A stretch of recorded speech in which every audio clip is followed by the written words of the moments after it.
Hello বন্ধুরা, তোমরা কেমন আছো?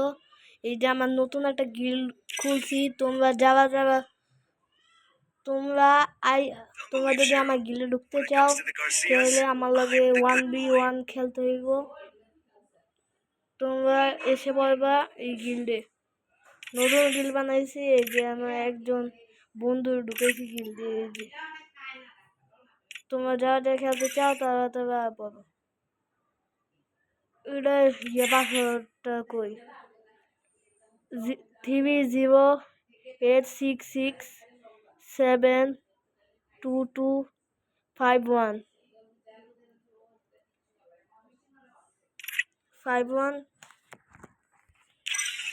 তারা খেলবা তারা।